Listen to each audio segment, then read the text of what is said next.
नमस्कार प्रेक्षक हो, मी अजित चव्हाण. रोकठोक मध्ये आपलं स्वागत. रोकठोक मध्ये आज आपण चर्चा करणार आहोत घोटाळा सदन या विषयावरती. महाराष्ट्र सदन घोटाळा प्रकरणी छगन भुजबळ कुटुंबीय त्यांचे तत्कालीन काही सहकारी आणि अधिकाऱ्यांवरती गुन्हा दाखल करण्यात आलेला आहे.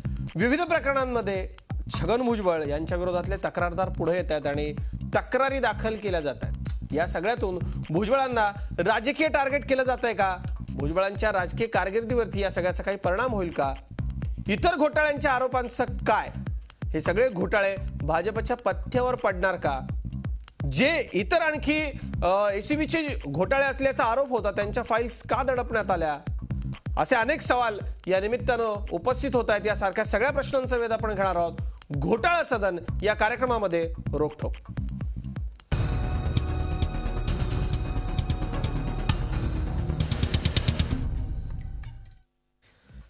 आणि या चर्चेमध्ये अनेक मान्यवर माझ्याबरोबर सहभागी आहेत. आपण त्यांची सुरुवातीला ओळख करून घेऊयात. माझ्याबरोबर आहेत ज्येष्ठ पत्रकार प्रफुल्ल मारपकवार. सर, आपलं खूप खूप स्वागत या चर्चेमध्ये. अनेक सगळ्या गोष्टी यातल्या आपण उजेडामध्ये आणलेल्या आहेत. माझ्याबरोबर वरिष्ठ सहाय्यक संपादक लोकमतचे संदीप प्रधान सर आहेत. संदीप सर, खूप खूप स्वागत या चर्चेमध्ये आपलं. माझ्याबरोबर नवाब मलिक आहेत, राष्ट्रवादी काँग्रेसचे मुख्य प्रवक्ते. नवाब भाई, आपलंही स्वागत या चर्चेमध्ये.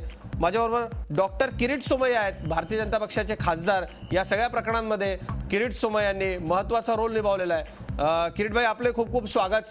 सर्वप्रथम सुरुवात मी तुमच्यापासून करतो. तुमचं सरकार आलं, या सगळ्यामध्ये तातडीनं झटपट गुन्हे दाखल व्हायला सुरुवात झाली. भुजबळ कुटुंबियांना या सगळ्यातून टार्गेट केलं जातंय का, की नक्की खरं याच्यामध्ये काहीतरी होतं काय? नेमका आपल्याला या सगळ्यामधून दिसतंय. आणि आता सध्या अनेक तक्रारदार पुढे येत आहेत. मग इतके दिवस हे सगळे लोक काय येत नव्हते पुढे? टार्गेट तर निश्चित आहेत. भ्रष्टाचार हे मुख्य टार्गेट आहेत, जे गेले 10-15 वर्षात भ्रष्टाचाराने सगळ्या प्रकारचं सीमोल्लंघन केलं होतं. यात जो भ्रष्टाचारी जो कुठली व्यक्ती असो, त्याची दया माया करण्याचा प्रश्नच उद्भवत नाही. आता आपण जे म्हणतात की अनेक तक्रारदारी पुढे येतात, याचा अर्थ समजून घ्या की गेले 10 वर्षात कसं वातावरण उभं केलं होतं या लोकांनी. आता मला हेच समजत नाही की चोराचा उलट्या बोंबा हायकोर्टापासून सगळ्याच प्रकाराने तुम्ही सुप्रीम कोर्टापर्यंत जाऊन आलात. पिटिशन दाबण्याचे प्रयत्न झाले. कोर्टाने, इन्व्हेस्टिगेटिव्ह एजन्सीजनी. मी आज पण एन्फोर्समेंट ब्युरोच्या अधिकाऱ्यांबरोबर 70 मिनिटं चर्चा माझी झाली. सगळे पुरावे दिले. हे सगळं आर्थिक माया कुठून जमवली, कशी जमवली? 1 दर्जन PWD ऑफिसरच्या दिशेने जवळ चर्चा सुरू होते, इन्क्वायरी सुरू होते आणि एवढ्या डिस्प्रपोर्शनेट एसेट बाहेर येतात. निवडणुकीच्या आधी मी दिली होती सगळी माहिती अनेक प्रकाराची की PWDचे इंजिनियर आपला बायकोच्या नावाने, आपला बेनामी कंपन्यांच्या नावाने कसं चालवतात. भुजबळ साहेबांच्या PNच्या एका पाठोपाठ एक कहाणी, जसं हिंदी सिनेमातले कहाणीसारखी स्थिती. हे तर मी फार स्पष्ट सांगतो. त्या भ्रष्टाचाराने कितीही नाटक करायचा प्रयत्न केला, काय प्रश्नच उद्भवत नाहीत. 3 वर्षापूर्वी मला आठवते, फेब्रुवारी 2012 मध्ये ज्यावेळी या भ्रष्टाचारात एका पाठोपाठ एक प्रकरण काढायची सुरुवात केली होती, त्याचवेळी मी सांगितलं होतं, तुम्ही बघा, तुमच्या चॅनलवर पण विचारा, की घोटाळेबाजांना जेलमध्ये जावंच लागणार. घोटाळेबाजांना जेलमध्ये जावंच लागणार असं म्हणतात किरीट सोमय्या. आपल्याबरोबर नवाब मलिक आहेत. नवाब भाई, मागची 10 वर्ष काय वातावरण होतं, त्यामुळे तक्रारदार पुढे आले नाही, ते आता येत आहेत, आता कारवाई होते, जेलमध्ये जावं लागेल असं सगळं म्हणतात किरीट सोमय्या. या सगळ्या आरोपांना काय उत्तर आहे आपल्याकडे? राष्ट्रवादी काँग्रेसचे ज्येष्ठ नेते भुजबळ साहेब, काँग्रेस राष्ट्रवादीचं सरकार असताना हे सगळं घडलं असा आरोप किरीट सोमय्या यांनी केलेला आहे. राष्ट्रवादी काँग्रेस पक्ष भुजबळांच्या पाठीशी उभा आहे का आता?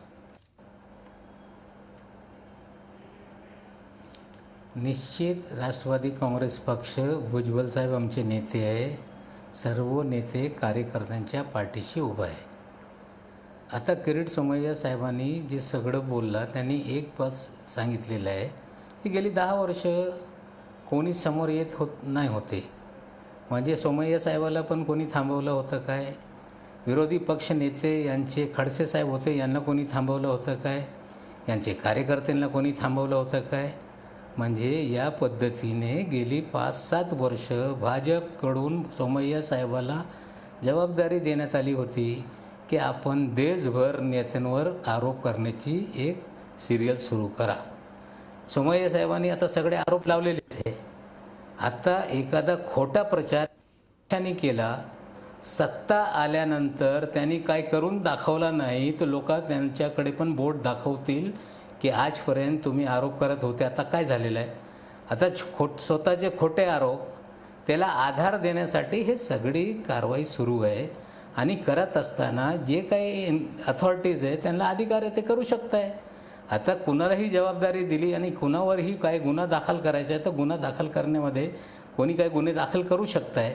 आता जे सोमय्या साहेब सांगताय की वेगळे वेगळे प्रकरण, आपण आता इथे एक नाव दिलेलं आहे घोटाळा सदन. म्हणजे तुमचं एकच उद्दिष्ट इथून दिसते की महाराष्ट्र सदनाबाबत आपण हे चर्चा आपण करणार आहोत. सोमय्या साहेब तुम्ही जरा, मला वाटतं सोमय्या साहेबांच्या चेहऱ्यावर काय दिसतं मला काय कळत नाही, मी टी व्हीवर पाहतो आहे. सोमय्या साहेब ह्या SRA योजना अंधेरी वर्सोव्यातली हे कधी सादर करण्यात आली होती? चार्जशीट स्वतः सांगत आहे की ही योजना 1997 साली ही सादर करण्यात आली होती.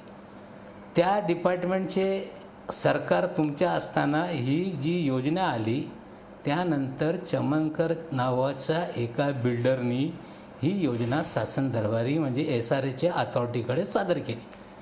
त्यानंतर यांना ही जागा मूलतः RTO डिपार्टमेंट म्हणजे वाहतूक डिपार्टमेंटची असताना त्याला NOC देण्याची जबाबदारी कुणाकडे? म्हणजे त्या काळामध्ये जेव्हा ही NOC देण्यात आली तेव्हा ट्रान्सपोर्ट मिनिस्टरच्या अंतर्गत जो खाता होता ट्रान्सपोर्ट कमिशनर, त्यांनी ही NOC दिली. त्यानंतर RTOनी एक प्रस्ताव दिला की आमची जी जागा आहे तिकडे आम्हाला ऑफिसेस आणि आमच्या स्टाफ क्वार्टर बांधून पाहिजे. हा प्रस्ताव कोणाचा होता?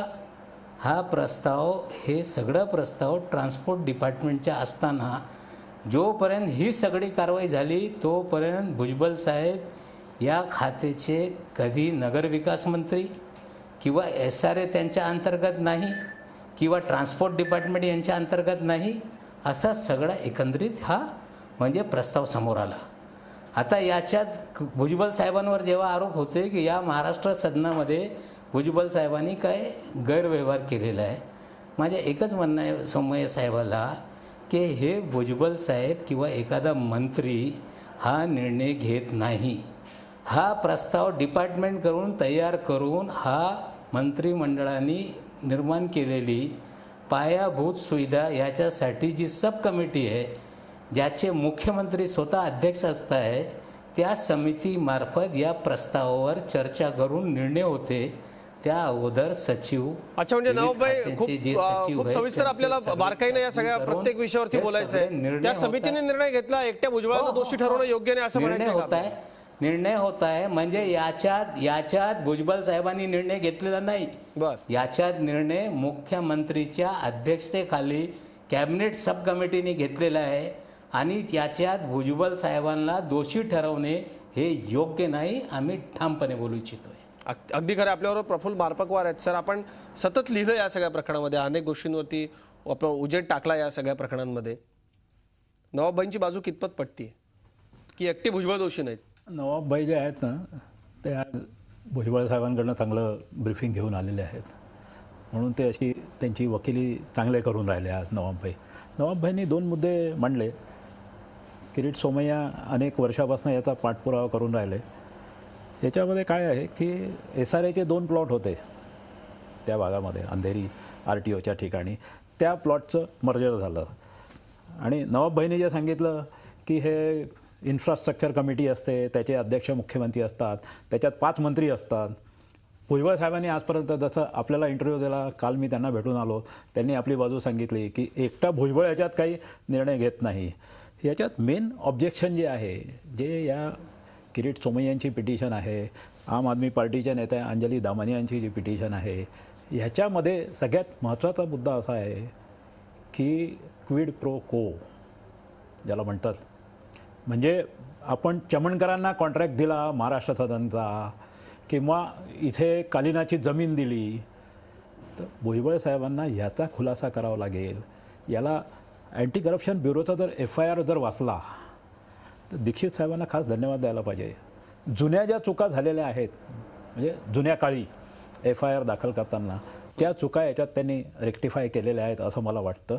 भुजबळांना हा खुलासा करावा लागेल की ज्या वेळेला यांना कॉन्ट्रॅक्ट दिले त्याच्या आसपास यांच्या ट्रस्ट किंवा यांच्या संस्थांना का डोनेशन देण्यात आलं, याचा खुलासा भुजबळांना महाराष्ट्राच्या जनतेसमोर करावा लागेल.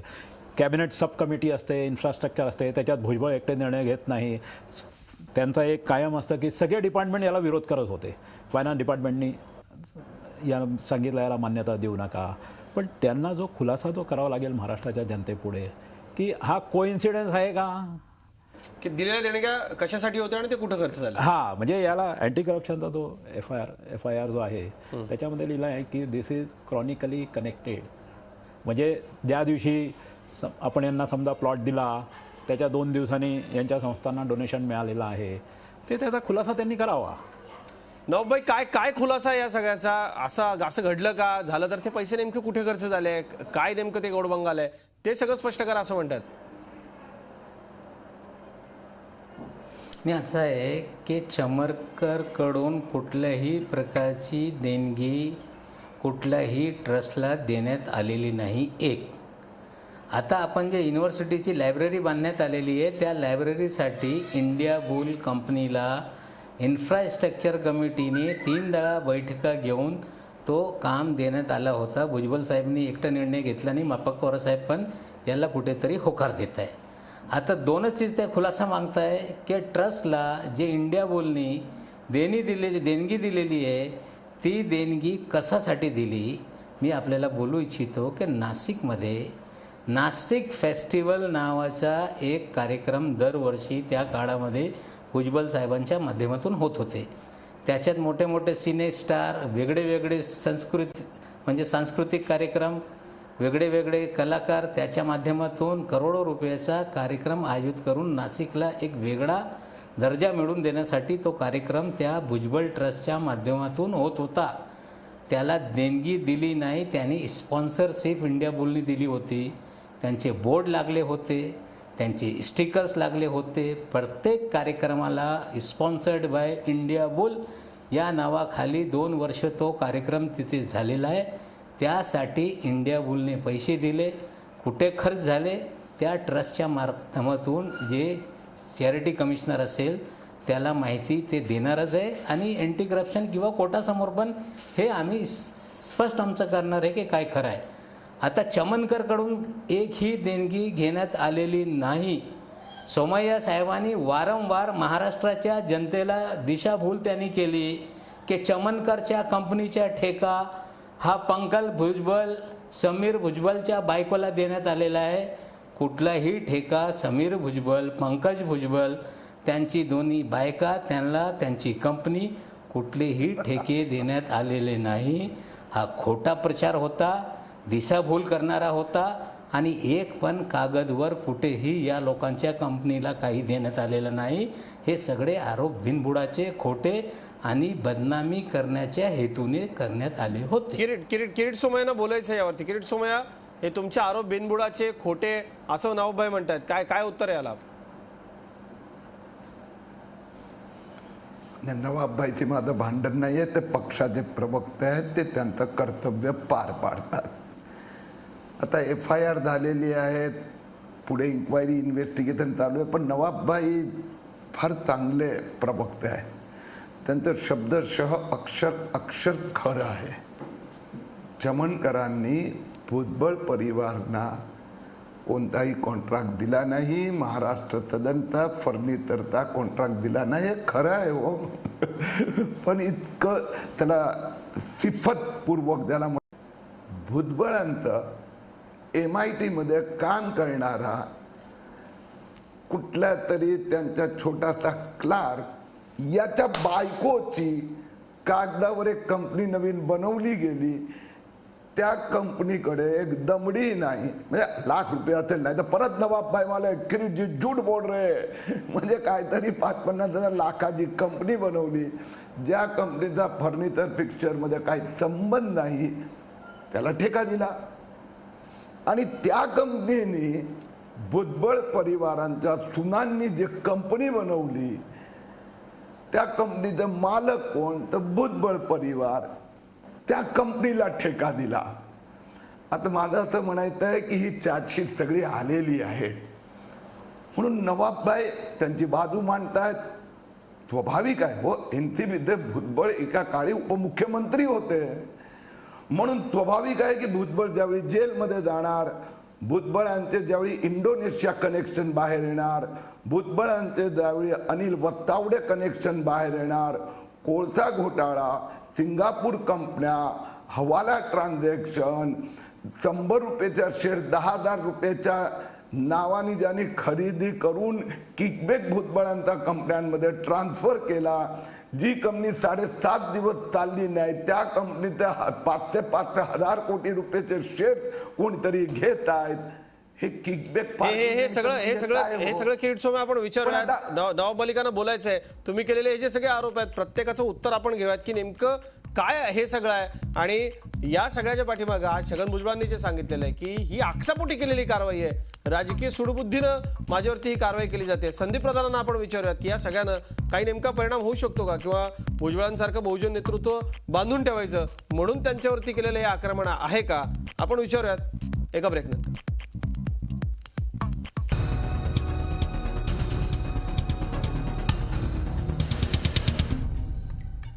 पुन्हा एकदा स्वागत. रोखोक मध्ये आपण थेट जाऊयात नवाब मलिक यांच्याकडे. नवाबभाई ब्रेकला जाण्यापूर्वी अनेक आरोप केले, म्हणजे त्याच्यामध्ये कोळशाच्या संदर्भामध्ये केला, किरीट सोमय्या म्हणाले ते वस्तावडेकर प्रकरण नेमकं काय आहे, पैसा कसा देशाच्या बाहेर नेला, कोळशाच्या खाणींचा नेमका काय संबंध, हे जे सतत आरोप होत आहेत, या सगळ्याला काय उत्तर आहेत आपल्याकडे?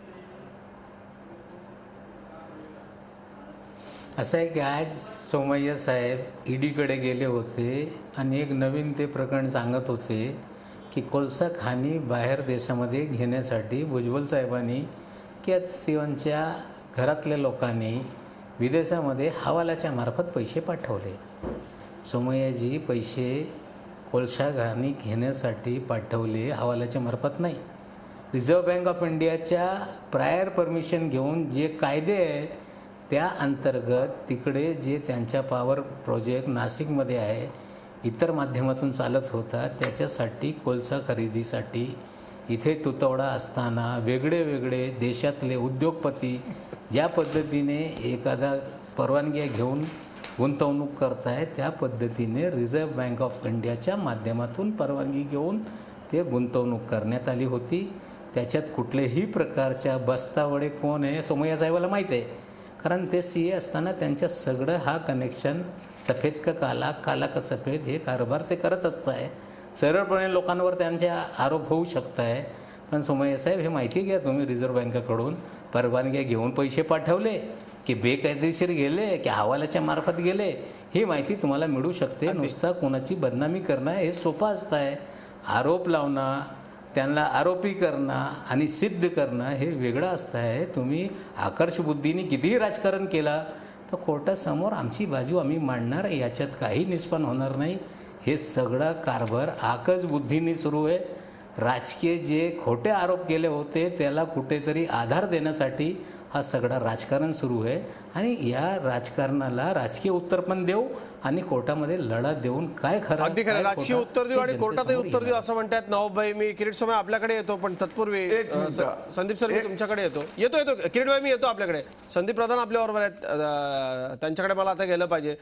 संदीप सर, या सगळ्यात आज छगन भुजबळांनी सांगितलं की मला राजकीय टार्गेट केलं जाते, किती परिणाम त्यांच्या कारकिर्दीवरती या सगळ्याचा होऊ शकतो, आणि खरंच आकसबुद्धीने ही कारवाई असं वाटतं? एक लक्षात घेतलं पाहिजे, मला या सगळ्या तपशिलामध्ये जाण्यात मला रस वाटत नाही की कोण बस्तावडे, कोण कुठली कंपनी स्थापन केली, कोणी कोणाला कंत्राट दिलं. बहुतांश घोटाळ्यांमधले मोडस ऑपरेंडी ही अशाच पद्धतीची असते आणि ती कुणीही केलेली असलं तरी सुद्धा ते अशाच पद्धतीने होतं. त्याच्या तपशिलामध्ये मला इंटरेस्ट नाही. मला असं वाटतं की एक लक्षात घेतलं पाहिजे की आपलं भारतीय राजकारण हे पब्लिक परसेप्शनवर चालतं. छगन भुजबळ राजकारणात आले तेव्हाचे छगन भुजबळ आणि आत्ताचे छगन भुजबळ यांच्या सांपत्तिक स्थितीमध्ये जमीन आसमानाचा फरक आहे की नाही याचं उत्तर त्यांनी स्वतः आणि त्यांच्या पक्षांनी द्यायला पाहिजे. दुसरं मला त्याच्याहून आणखीन महत्त्वाचा मुद्दा वाटतो की जे अधिकाऱ्यांवर कालपासून छापे पडत आहेत त्यांना कागदोपत्री सरकारी पेस्लिपवर मिळणारा पगार आणि त्यांच्याकडे मिळणारी जी माया आहे अगदी याच्यामध्ये जमीन आसमानाचा फरक आहे की नाही. त्यामुळे एक सामान्य नागरिक या देशाचा जो आहे त्याला ह्याच्यात काही देणं घेणं नाही की कुणी कुठली कंपनी स्थापन करून कुणाला दिलं आणि ते मला मिळालं का त्याला आधी मिळालं, ह्या टेक्निकलिटीजमध्ये नाही. कारण ह्याच्यासाठी खूप मोठमोठाले वकील आणि CA मंडळी ही राजकीय नेत्यांना कायम मदत करत आलेली असतात. त्यामुळे माझ्या दृष्टीने हे आहे की पब्लिक परसेप्शन काय. बरं, दुसरं असं की यापूर्वी एका गंभीर प्रकरणात तेलगीच्या प्रकरणामध्ये छगन भुजबळ हे राजकीय दृष्ट्या कमालीचे अडचणीत आले होते. त्यांचं गृहमंत्रीपद गेलं होतं, उपमुख्यमंत्रीपद गेलं होतं, काही काळ त्यांना विजनवासात जावं लागलं होतं आणि त्यानंतर ते पुन्हा त्यांना मंत्रीपद दिलं गेलं. तर इतका एक कटू अनुभव घेतल्यानंतर सुद्धा आपल्यावर अशा पद्धतीने गंभीर आरोप होतील अशा एका प्रकरणामध्ये ते गुंतले जातात कळत न कळत. हे सुद्धा मला खूप दुर्दैव वाटतं की एक कपॅसिटी असलेला जनाधार असलेला नेता, ओबीसींचा नेता, तर याच्या बाबतीमध्ये असं घडणं हे मला वाटतं महाराष्ट्राच्या राजकारणाच्या दृष्टीने दुर्दैवी. महाराष्ट्राच्या राजकारणाच्या दृष्टीनं दुर्दैवी असं तुम्ही म्हणतायत. मार्पका सर, या सगळ्यामध्ये काय नेमकी आत्ता परिस्थिती आपल्याला दिसते की काय होईल या सगळ्या प्रकरणामध्ये? कारण आपण सतत या सगळ्या प्रकरणाचा मागोवा घेतलेला आहे. म्हणजे खूप मुळाशी जाऊन तळाशी जाऊन किरीट सोमय्यांना या सगळ्या गोष्टी, प्रत्येक गोष्टी माहिती आहेत अगदी, त्यामुळे ते लोकांसमोर मांडतात. पण हे सगळं ऐकून जनतेला ऐकून गेलं सगळं क्लिष्ट वाटतं. पण नेमकं काय घडलंय या सगळ्या प्रकरणामध्ये, काय होईल पुढं, कारवाई होईल का काही? कारण आपण जर बघितलं तर शेवटी राजकारण आहे. भारतीय जनता पक्षाशी संबंधित किंवा भाजपमध्ये राष्ट्रवादी काँग्रेसच्या काही भाजपमध्ये आलेले लोक आहेत, त्यांना आता सरकार काही करत नाही. सर्वसामान्य माणसाचं म्हणणं असतं की सगळ्याच भ्रष्टाचारी लोकांवरती कारवाई झाली पाहिजे. काय वाटतं आपल्याला विश्लेषक म्हणून? प्रधानांनी जे सांगितलं, तेलगीमध्ये पूर्ण 2 महिने म्हणजे भुजबळांची झोप गायब झाली. अल्टिमेट प्रोसेसमध्ये त्या तेलगी केसमध्ये काहीही झालं नाही आणि नंतर लक्षात आलं की हे 2 IPS अधिकाऱ्यांमधला वाद होता का. सगळे सुटले त्याच्यातले. जे अधिकारी, ज्या पोलीस कमिशनरनी पुण्याच्या पोलीस स्टेशनचं उद्घाटन केलं त्याच्यात कस्टडीमध्ये त्या माणसाला ठेवलं, काही झालं नाही त्याच्यामध्ये. ही जी केस आहे ही थोडी वेगळ्या प्रकारची आहे केस. याच्यामध्ये खरी सचोटी जी आहे ती आपल्या अँटी करप्शन ब्युरोचे जे डायरेक्टर जनरल आहेत प्रवीण दीक्षित त्यांची आहे. मला खात्री आहे की ते या केसमध्ये योग्य ती काळजी घेतील. ज्यावेळेला कागदपत्र कोर्टापुढे द्यायचे असतात त्यावेळेला. सगळ्यात महत्त्वाचं एक असं आहे की ही पूर्ण जी केस आहे, महाराष्ट्र सदन घोटाळा असेल, इरिगेशन स्कॅम असेल, हे हायकोर्ट मॉनिटर करून राहिलं. हायकोर्ट आली म्हणजे महाराष्ट्राचे मुख्यमंत्री देवेंद्र फडणवीस यांनी कधी परवानगी दिली ओपन इन्क्वायरीची? ज्या वेळेला नागपूर हायकोर्टने विचारलं याच्यात महाराष्ट्र शासनाची भूमिका काय आहे, त्यावेळेला देवेंद्र फडणवीसांना ओपन इन्क्वायरी आम्ही यांना करायची परवानगी देतो आहोत, हे ह्याच्याशिवाय दुसरा काही यांच्यापुढे पर्याय नव्हता. दुसरा एक महत्त्वाचा विषय आहे की जे महाराष्ट्रामध्ये आज जवळजवळ 25 महत्त्वाचे राजकीय नेते आहेत ज्यांच्या विरुद्ध गंभीर आरोप आहेत. पण काय झालं, काँग्रेस आणि राष्ट्रवादीमधून जे लोक BJPत आले ते सगळे पवित्र झाले. म्हणजे माझं किरीट सोमय्यांनाही विनंती आहे की हे सगळे जे लोक तुमच्या घरात आले यांची कोणी चौकशी करणार आहेत का? ह्या सगळ्या ह्याच्यातून एक जे प्रधानांनी सांगितलं की याच्यात कुठे कोणी आपला स्कोअर सेटल करतो आहे का, अशी भावना कदाचित महाराष्ट्राच्या जनतेच्या मनात येऊ शकते. किरीटभाई, याचं उत्तर आपण द्या. म्हणजे गावित साहेब आले, त्यांचं पुढं काय नेमके त्यांच्यावरती जे आरोप होते, जोरदार जबरदस्त आरोप केले जात होते, त्याचं पुढं काय झालं कळालं नाही. आपले एक मंत्री महोदय आहेत, आत्ता कॅबिनेट मंत्री आहेत, त्यांचं नाव मी घेऊ इच्छित नाही पण माहिती आहे सगळ्या महाराष्ट्राला. आणखी एक भारतीय जनता पक्षाशी संबंधित मोठे उद्योगपती मार्पकर साहेबांनी आता प्रश्न उपस्थित केला, त्यांचा सवाल मी आपल्याला विचारतो, स्कोअर सेटल करण्याचे प्रकार आहेत काय? तर पहिलं मी नवाबभाईंना एक सांगू इच्छितो की आपण जे सांगतायत ना ते आपण फार चांगले वकील होऊ शकतात, रिझर्व्ह बँकेने परमिशन दिली, पण त्याचबरोबर तुम्ही कुठे चुकलात ते सांगतो. पुढे तुम्ही म्हणालात की नाशिकमध्ये भुजबळ साहेबांचा एक पॉवर प्लांट आहे, त्याला कोळसा लागतो. माझ्याकडे भुजबळ साहेबांनी ज्यावेळी मी 2013 मध्ये हे डॉक्युमेंट ओपन केले त्यावेळी त्यांनी ऑफिशियल प्रेस नोट काढली समीर भुजबळनी, आणि त्यात हे म्हटलं आहे. पण मलिक साहेब, आपलं सरकार होतं 10 वर्ष, आणि आपल्या सरकारचे डॉक्युमेंट मी तुम्हाला दाखवतोय. हे आपल्या सरकारचे. भुजबळ साहेबांना नाशिकमध्ये जे पॉवर प्लांट होता आहे तो ग्रीन पॉवर प्लांट. जरा आपण आपल्या दर्शकांना समजून घेऊ द्या. ग्रीन पॉवर प्लांट, अंडरस्टँड माननीय नवाब मलिक साहेब. नाशिक महानगरात परमिशन दिली. ग्रीन पॉवर प्लांट मध्ये कोळसा वापरू शकत नाही. दुसरी गोष्ट की या भुजबळ साहेबांचा कुठलाही पॉवर प्लांट ज्यात कोळसा वापरला जात नाही.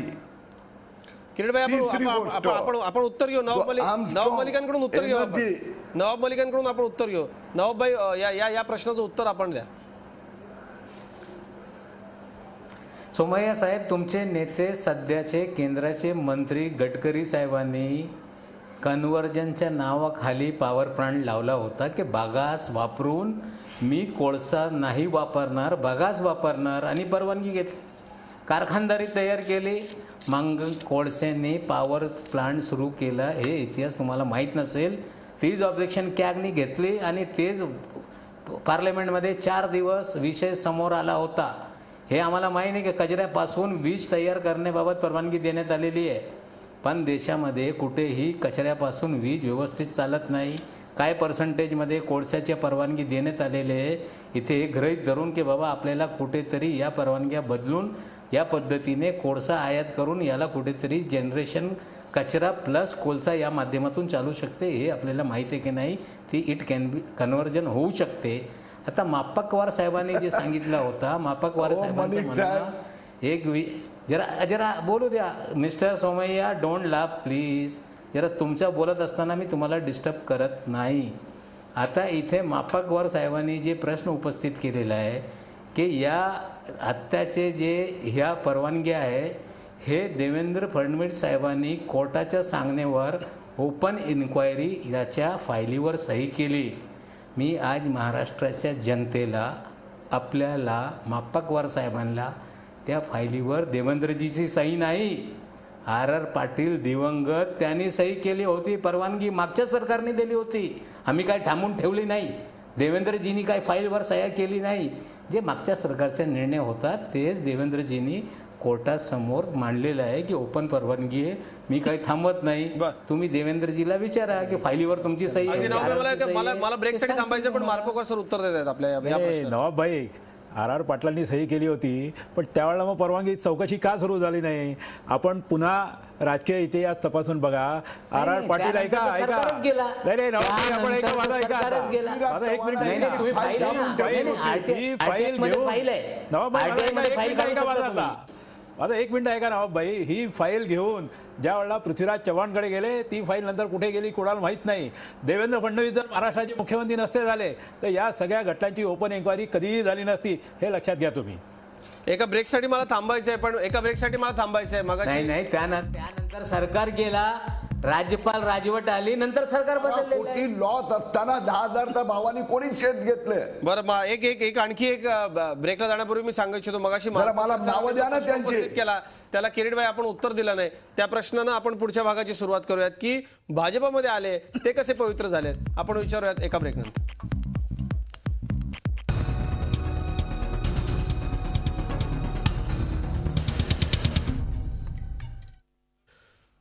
रोकटोकमध्ये पुन्हा एकदा स्वागत. आपण पुन्हा चर्चेला सुरुवात करतोय. आपण प्रफुल्ल मार्पकवार सरांचा जो प्रश्न आहे त्याच्यापासून पुन्हा एकदा सुरुवात करूयात. किरीट भाई, प्रफुल्ल सरांनी आपल्याला प्रश्न केला होता की तुमच्याकडे आले त्यांचं काय आणि ज्यांच्या परवानग्या दिल्या नाही त्यांचं मग काय? असं आहे पहा, भ्रष्टाचाराची कोणत्याही प्रकारचा समझोता करण्याचा प्रश्न उद्भवत नाही.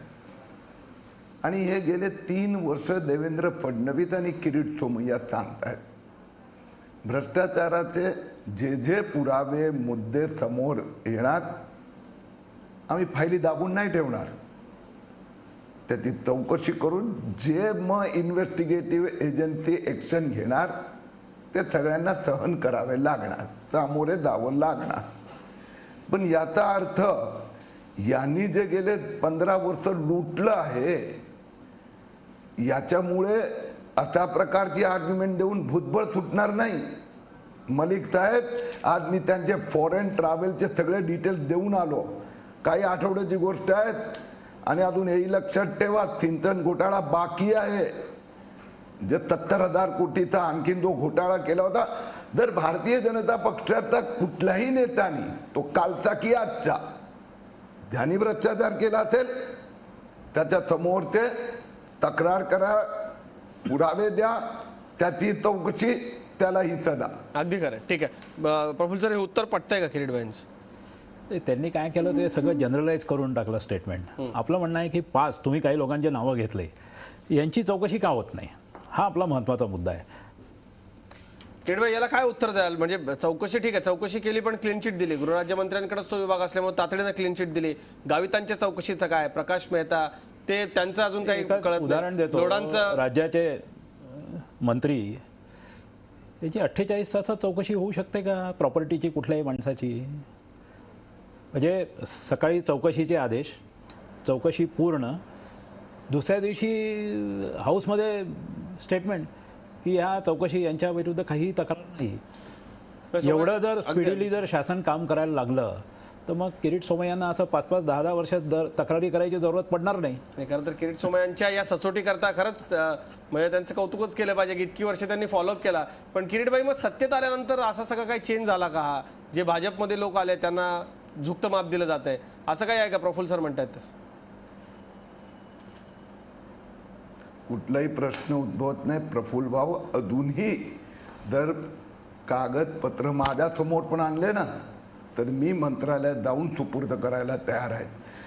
एक आणखीन गोष्ट लक्षात ठेवावी लागणार की त्याच्यासाठी पुरावे लागणार. येतो ना बाई, त्यात तुमच्याकडे काहीतरी मी पुरावे म्हणून आपण इन्व्हेस्टिगेटिव्ह एजन्सीला सांगू, काहीतरी दम असला पाहिजे. आपण भाषणात आरोप करतो तर त्या भाषणाच्या आरोपाला काहीतरी, मी पण इतकी वर्ष 3.5 वर्ष पाठपुरावा केला, 3.5 वर्ष, आणि त्या 3.5 वर्षात प्रफुल्ल माझ्यापेक्षा तुम्हाला जास्त माहित आहेत काय काय सहन करावं लागलं असेल मला. अगदी खरं. नवाब मलिकांना बोलायचं आहे. नवाब मलिक, बोला. किरीटजी, आता मापाकवर साहेबांनी एका मंत्र्याचं उदाहरण दिलं. मागच्या आमच्या सरकारमध्ये मंत्री असताना थेट आरोप खडसे साहेब करत होते पाचपुते साहेबाबाबत. त्यांना विचारल्यानंतर ते सांगितले आम्हाला चुकीची माहिती होती, त्या आधारावर मी आरोप करत होते. हे खडसे साहेबांचा स्टेटमेंट होता. सोमय्याजी, तुम्ही आजच इथे शब्द दिलेला आहे की आत्ता सध्याचे मंत्री जर त्यांचे कागदी पुरावे असतील तर तुम्ही पाठपुरावा करणार आहे. इथे आता बसलेले प्रधान साहेब त्यांच्या वर्तमानपत्रामध्ये एका मंत्र्यांच्या बाबत कसं कसं काय केलेलं आहे ते छापून आलेलं आहे. मी आपल्याला आजच सांगतो की 6 महिने झालेले तुमचे 2 मंत्र्यांचे कागदपत्री पुरावे तुम्ही सोबत माझ्या बसा, प्रेस कॉन्फरन्स घेऊ नये.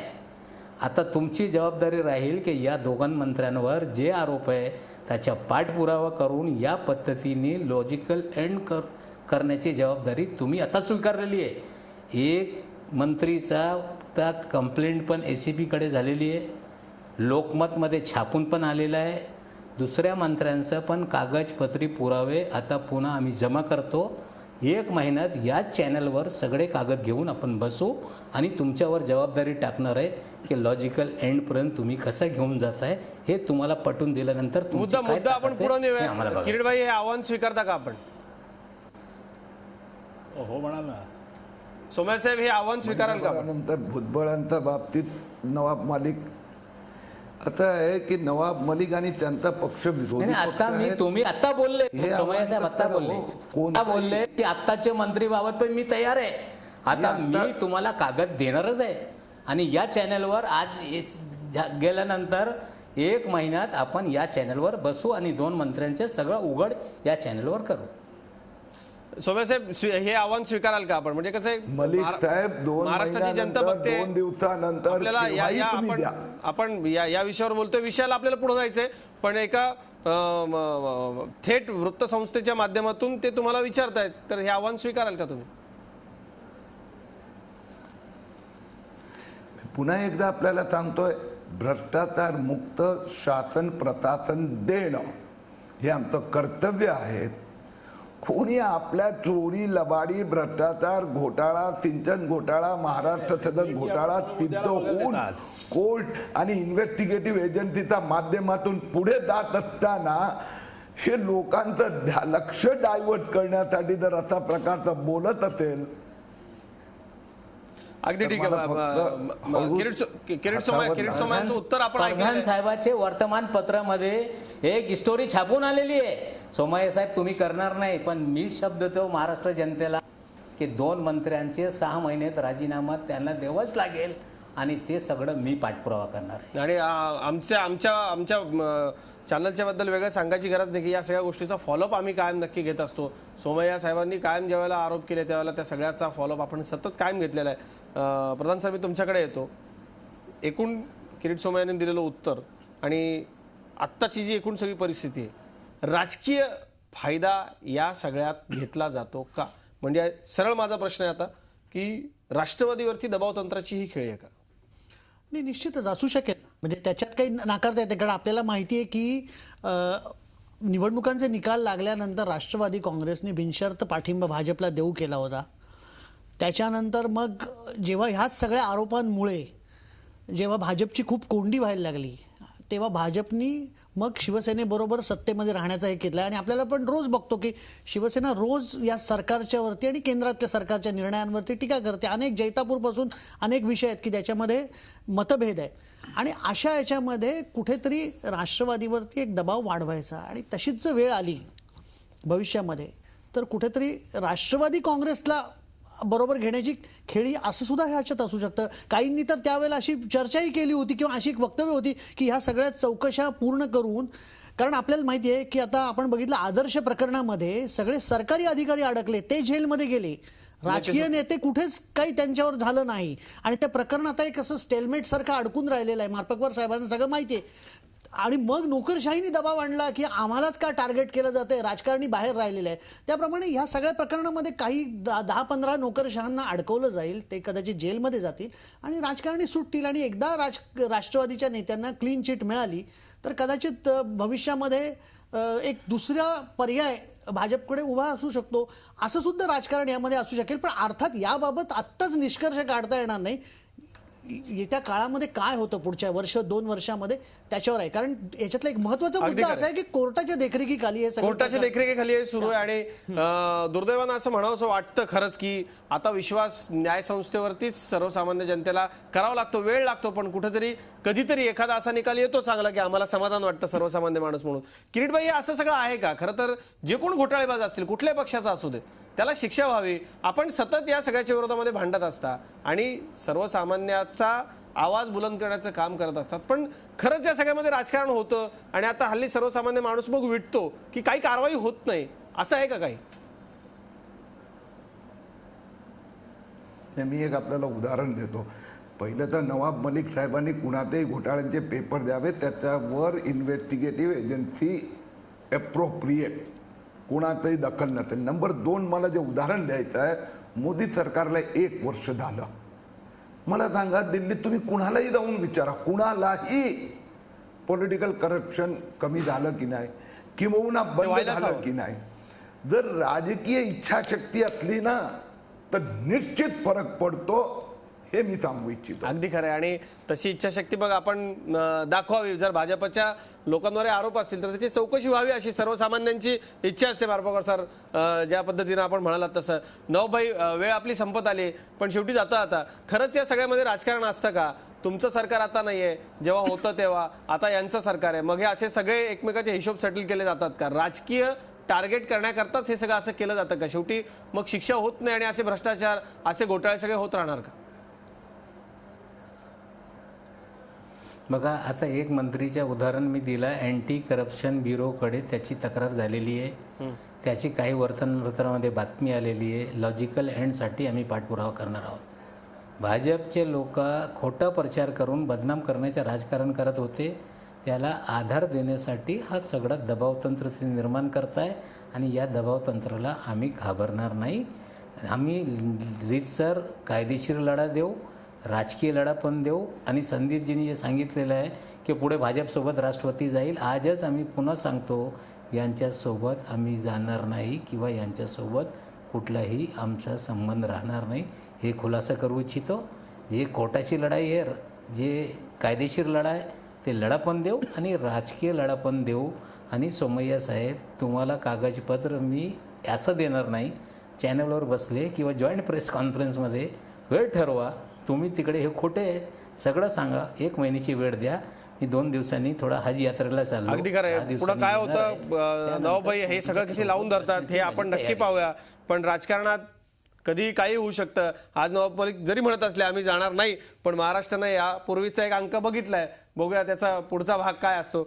मार्पक सर, समारोप आपण करूयात. या सगळ्यामध्ये एक गोष्ट खूप महत्वाची असते की कुठल्याही पक्षाचा असो, आता अजून सिंचन घोटाळ्याचं काही होत नाहीये, सर्वसामान्य जनता रोज बघते चॅनलवरती, रोज आम्ही बातम्या दाखवतो, रोज वर्तमानपत्रामध्ये वाचते, पुढं होतं काय हेच जनतेला कळत नाही. काय होईल या सगळ्यामध्ये? प्रधानांनी जे सांगितलं आदर्श घोटाळा, तत्कालीन मुख्यमंत्री जे होते राहुल गांधी याच्यात आल्यानंतर आम्हाला वाटलं की आता त्या अशोक चव्हाण किंवा जे कोणी निलंगेकर वगैरे जे असतील त्यांच्यावर काहीतरी होईल. ॲक्शन टेकन रिपोर्टमध्ये फक्त अधिकाऱ्यांवर डिपार्टमेंटल इन्क्वायरी, बाकी काहीच नाही. ह्या घोटाळ्यामध्ये हा जो महाराष्ट्र सदन घोटाळा जो आहे तो, आणि कलिनाची जमीन जी आहे, याबाबत तर महाराष्ट्राचे मुख्यमंत्री देवेंद्र फडणवीस आणि अँटी करप्शनचे DG प्रवीण दीक्षित साहेब, हे जर यांना हे लॉजिकल एंडला जर न्यायचं असेल, तर मला असं वाटतं की एक टाईम बाउंड पिरियडमध्ये याची चार्जशीट त्यांनी कोर्टात फाईल करायला पाहिजे. गुन्हा दाखल केलेला आहे, त्याच्यानंतर जी प्रोसेस असते ती करावी आणि 1 वर्षाच्या आत याचा निकाल महाराष्ट्राच्या जनतेपुढे यायला पाहिजे. याच्याकरता काय करायला पाहिजे? आणि फास्ट ट्रॅक कोर्टमध्ये नेऊन हे अँटी करप्शनचे, ऑलरेडी आपल्याकडे अँटी करप्शनचे प्रिव्हेन्शन ऑफ करप्शन ॲक्ट खाली स्पेशल कोर्ट असतात. याच्या व्यतिरिक्त आपण हायकोर्टाला विनंती करू शकतो की फक्त ही केस ऐकण्याकरता लार्जर पब्लिक इंटरेस्टमध्ये आपण स्पेशल कोर्ट द्या, जी डे टू डे बेसिसवर ही केस ऐकेल आणि 1 वर्षात याचा निकाल जर महाराष्ट्रात आला, नाही तर काय होईल की आता अगदी सर्वसामान्य जनतेच्या मनामधली भावना आपण सर बोलून दाखवली. खरं तर हा विषय खूप मोठा आहे, पण वेळ आपली संपली, आपल्याला थांबायला लागतंय. आपण सगळे मान्यवर या चर्चेमध्ये सहभागी झालात, आपले खूप खूप आभार. पण एकूण या निमित्ताने एक सांगावंसं वाटतंय की अशा अनेक आरोप भारतीय जनता पक्षाने यापूर्वी सत्तेत येण्यापूर्वी केले होते. सिंचन घोटाळा असेल, आणखी इतर असेल. महाराष्ट्राची जनता वाट बघते नक्की या सगळ्यामध्ये काय होतं आणि काय कारवाई होते. शेवटी हे सगळे आरोप, हे सगळे घोटाळ्यांचे आरोप, हे शिक्षेमध्ये रूपांतरित होतात का, हे पाहण्याची जास्त जनतेला उत्कंठा असते. आज रोकटोकमध्ये इतकंच. ताज्या बातम्यांसाठी पाहत राहा 24 तास. रहा एक पाऊल पुढे.